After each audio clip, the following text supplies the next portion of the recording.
Hello everyone, judiciary by PW के platform पर आपका स्वागत है। I am Apoorva Purohit. आप सब लोगों ने अपने अराउंड एक चीज ऑब्जर्व की होगी कि चाहे कोई व्यक्ति बिजनेस के साथ में एसोसिएटेड हो, बिजनेसमैन हो, आर्ट्स एंड एंटरटेनमेंट के साथ में एसोसिएटेड हो, सिंगर हो, लेखक हो, टीचर हो, कोई भी प्रकार का वर्क कर रहा हो, उसके पास में एक बेसिक सा अधिकार होता है अपने काम को एडवर्टाइज करने का और अपने काम को सॉलिसिट करने का। और अगर आप देखेंगे, ऑब्जर्व करेंगे, तो ये जो अधिकार है आपके मौलिक अधिकारों के साथ में, फंडामेंटल राइट्स के साथ में भी कनेक्टेड है। अगर हम बात करते हैं आर्टिकल 19(1)(a) की, तो आपका आर्टिकल 19(1)(a) आपको देता है बोलने का अधिकार, स्पीच एंड एक्सप्रेशन का अधिकार। तो ये स्पीच एंड एक्सप्रेशन के अंदर राइट टू एडवर्टाइज भी शामिल किया जाता है। डिफरेंट काइंड ऑफ जजमेंट्स में सुप्रीम कोर्ट के द्वारा ही इनकलकेट किया गया है। अगर हम लोग नोटिस करें तो आर्टिकल 19(1)(g) जो कि आपके ट्रेड एंड प्रोफेशन का अधिकार है, तो उसके साथ में भी एसोसिएट हो रहा है आपका एडवर्टाइज करने का अधिकार, क्योंकि आप एडवर्टाइज करके ही तो काम कर पाएंगे। इनडायरेक्टली आपका आर्टिकल 21 भी यहाँ पे कनेक्शन में आता है, क्योंकि राइट टू लाइफ में काफी सारे फैसेट शामिल होते हैं, जीने में काफी सारी और चीजें लगती है, जैसे कि काम, लाइवलीहुड। तो कहने का मतलब है राइट टू एडवर्टाइजमेंट जो है सभी का अधिकार है, मौलिक अधिकार के साथ भी एसोसिएटेड है। लेकिन एक ऐसा नोबल प्रोफेशन है दुनिया में, देश में एटलीस्ट, जहां पे एडवर्टाइजमेंट का अधिकार आपको नहीं मिलता है, और वो है आपका एडवोकेसी का जो प्रोफेशन है। एडवोकेट्स का जो प्रोफेशन है, वहां पे एडवर्टाइजमेंट का अधिकार आपको नहीं मिलता है। आप में से मैक्सिमम लोग इस चीज के बारे में ऑलरेडी जानते होंगे, कुछ लोगों को ये इन्फॉर्मेशन अभी मिली होगी। लेकिन इस प्रतिबंध के बावजूद आप नोटिस करेंगे कि काफी सारे एडवोकेट्स डायरेक्टली या फिर इनडायरेक्टली अपने वर्क को सॉलिसिट करते नजर आते हैं, चाहे तो पब्लिक इवेंट्स में, कल्चरल इवेंट्स में, रिलीजियस इवेंट्स में तक पहुंच रहे हैं, अपने होर्डिंग्स के साथ में, अपने बोर्ड्स के साथ में, और अपने वर्क को कहीं ना कहीं प्रमोट कर रहे हैं।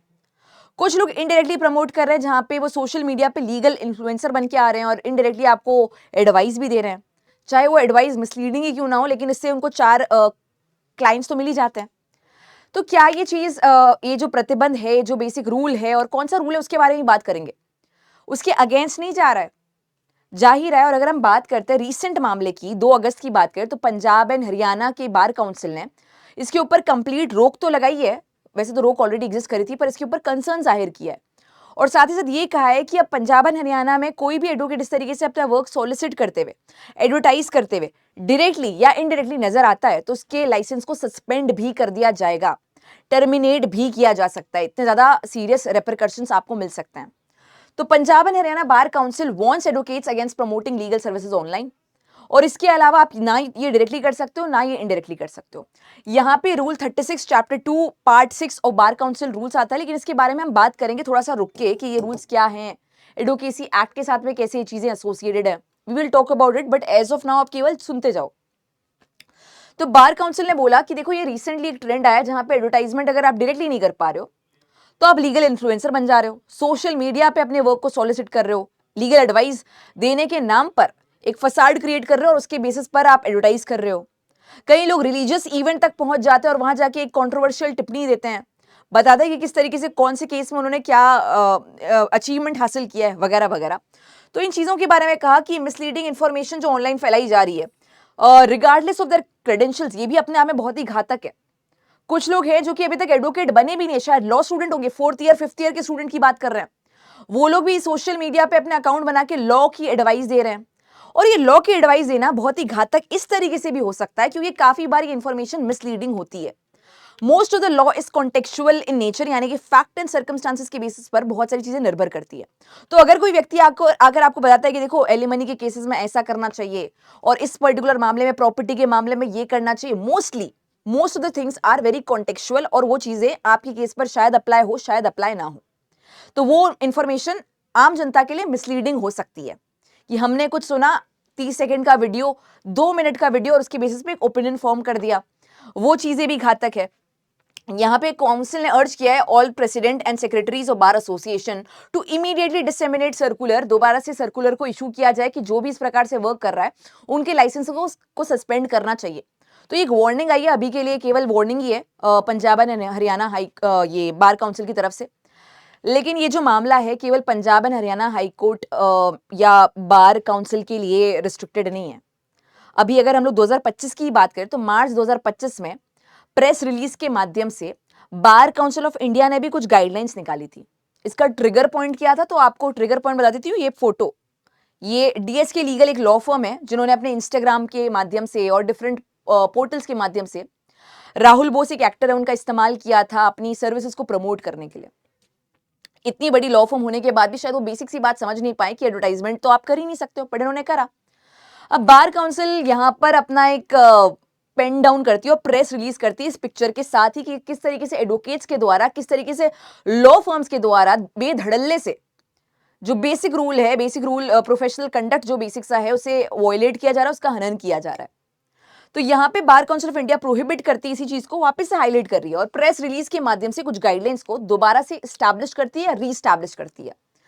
यहाँ पे प्रेस रिलीज के माध्यम से कहा कि पब्लिक इवेंट्स में जो सेल्फ प्रमोशन हो रहा है, बैनर्स के माध्यम से, स्टॉल्स के माध्यम से, डिजिटल एडवर्टाइजमेंट के माध्यम से, उन सभी के ऊपर संपूर्ण रूप से प्रतिबंध है।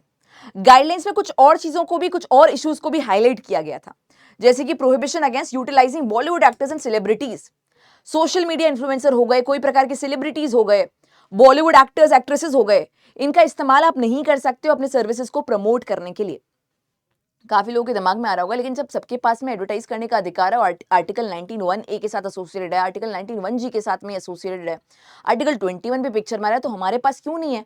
क्यों नहीं है उसके बारे में क्लास के एंड में डिस्कशन करेंगे। सेकेंड जो गाइडलाइन थी वो था swift removal of banners, promotional materials and digital advertisement related to legal practices. अगर कोई भी इस तरीके का बैनर एग्जिस्ट कर रहा है, कोई भी इस तरीके से आपने प्रमोशन कर रखा है, कहीं होर्डिंग लगा रखी है, तो उसे तुरंत बेसिस पे रिमूव किया जाए, क्योंकि इसके बाद में आपके ऊपर पेनल्टी लग सकती है, आपका लाइसेंस भी सस्पेंड किया जा सकता है। At the same time mandatory cessation of misleading and unauthorised legal advice by non enrolled individuals. जैसा कि मैंने कहा कि काफी सारे लॉ स्टूडेंट्स भी अब सोशल मीडिया पे ज्ञान देते नजर आते हैं। कुछ ऐसे लोग जो कि प्रॉपर्ली एक पर्टिकुलरली एक्सपर्ट भी नहीं है इस पर्टिकुलर फील्ड में, इस डोमेन में, वो भी एडवाइस देते नजर आते हैं। आपने खुद ने नोटिस किया होगा, अभी रिसेंटली एक मामला आया था, अगर मैं आपको अपनी ही एक नॉलेज के हिसाब से, पर्सनल नॉलेज के हिसाब से एक इन्फॉर्मेशन दूं, तो जहां पे it was the entire topic was regarding कि रजिस्ट्रेशन केवल अपने आप में इनफ नहीं है ओनरशिप को स्टैब्लिश करने के लिए। ये लाइन अपने आप में बहुत सारे एक्सपर्ट्स के द्वारा सोशल मीडिया पे सर्कुलेट की जा रही थी, चाहे हम लोग बात करें फाइनेंशियल एक्सपर्ट्स की, चाहे हम बात करें कोई रेगुलर एडवाइजर्स की जो कुछ भी ज्ञान देते हैं सोशल मीडिया पे, वो भी आके इसके बारे में बात कर रहे हैं। तो आइडियली अगर आपके पास किसी चीज़ की संपूर्ण रूप से नॉलेज नहीं है, या अगर आप इस डोमेन में एक्सपर्ट नहीं है, तो आप इसके बारे में बात ना करें तो सही रहेगा।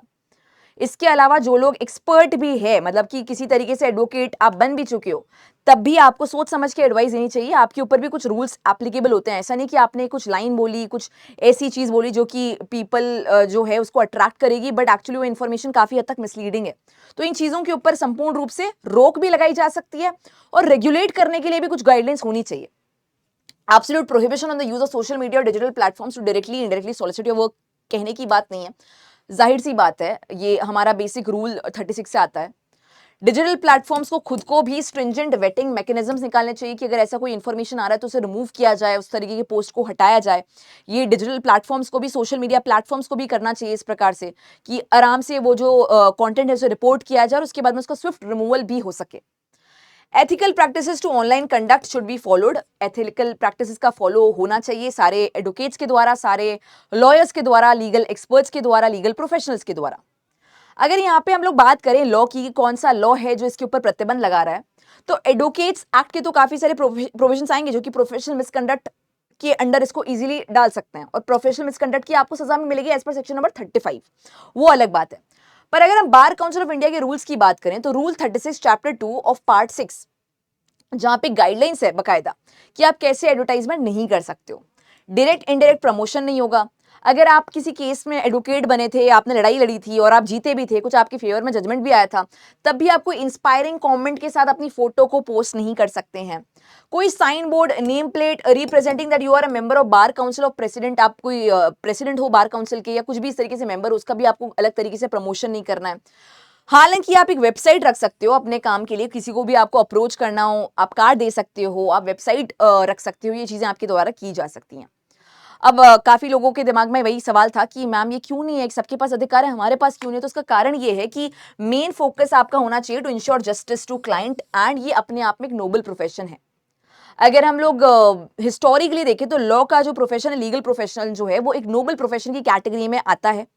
आज के समय में काफी लोग कहेंगे कि कौन सा नोबल प्रोफेशन, इतना सारा पैसा लॉयर्स के द्वारा लिया जा रहा है और इतना समय लिया जा रहा है जजेस के द्वारा, स्पीडी ट्रायल तो एक यूटोपियन कॉन्सेप्ट बन चुका है।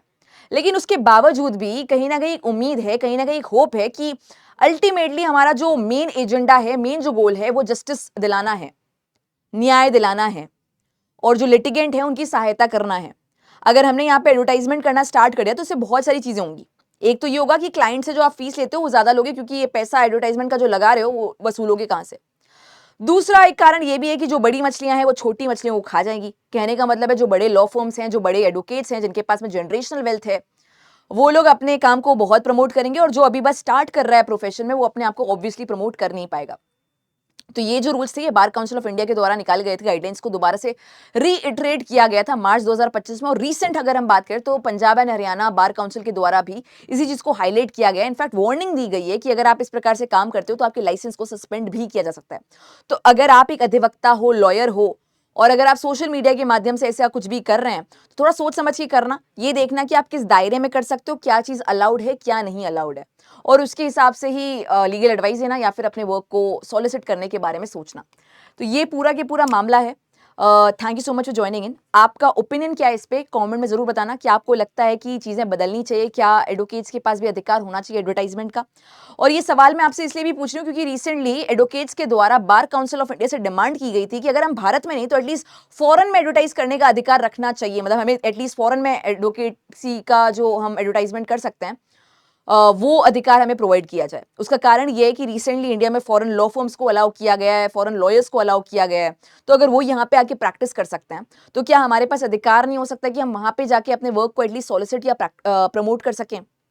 तो वो चीज डिमांड की गई है बार काउंसिल ऑफ इंडिया की तरफ से। अभी तक कोई भी जवाब नहीं आया है, but I would like your opinions on the same कि क्या किया जाना चाहिए। And thank you so much for joining in. See you all in the next session. Bye bye.